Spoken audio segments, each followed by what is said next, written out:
L'altro giorno mi sono affacciata in una sala dove si stava tenendo una conferenza. Cercavo qualcuno, ho aperto la porta, ho guardato dentro e ho visto quello che mi aspettavo, delle persone su un palco che chiacchieravano tra loro e facevano vedere dei PowerPoint e il pubblico, il vasto pubblico che alcuni seguivano, altri sonnecchiavano, la maggior parte di loro stava guardando il proprio cellulare.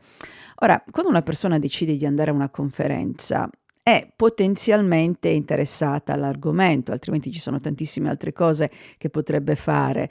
Prima di tutto starsene a casa, quindi se già decide di uscire di casa e andare fisicamente alla conferenza, potenzialmente ha un po' di interesse. Poi però questo interesse dove va a finire? Perché la gente si distrae.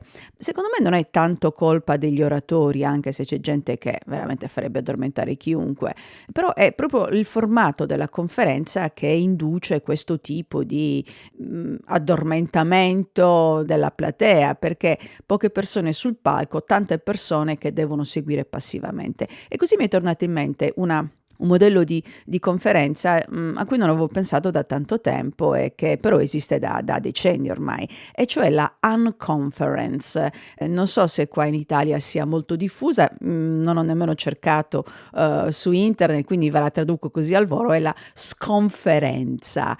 E in che cosa si contraddistingue? Che non c'è una divisione tra pubblico e persone che partecipa e persone che presentano, i presentatori, quindi non c'è nemmeno una preselezione degli argomenti e si fa tutto insieme. È diciamo un grande lavoro di gruppo in uno spazio aperto dove l'unica cosa che bisogna sapere è dove si vuole arrivare o quali sono le cose che si vogliono portare a casa in termini di contenuti e poi si decide tutto insieme.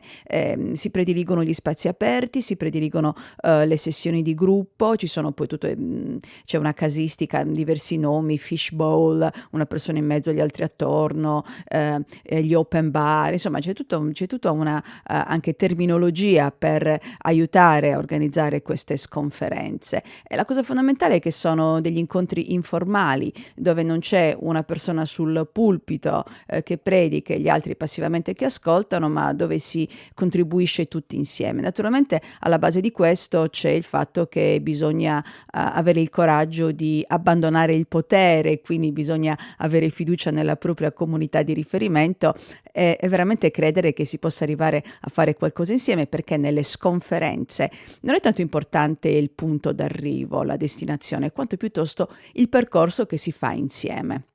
E naturalmente non tutti gli argomenti si prestano a questo tipo di approccio, però perché non provare qualche volta a fare delle conferenze meno noiose?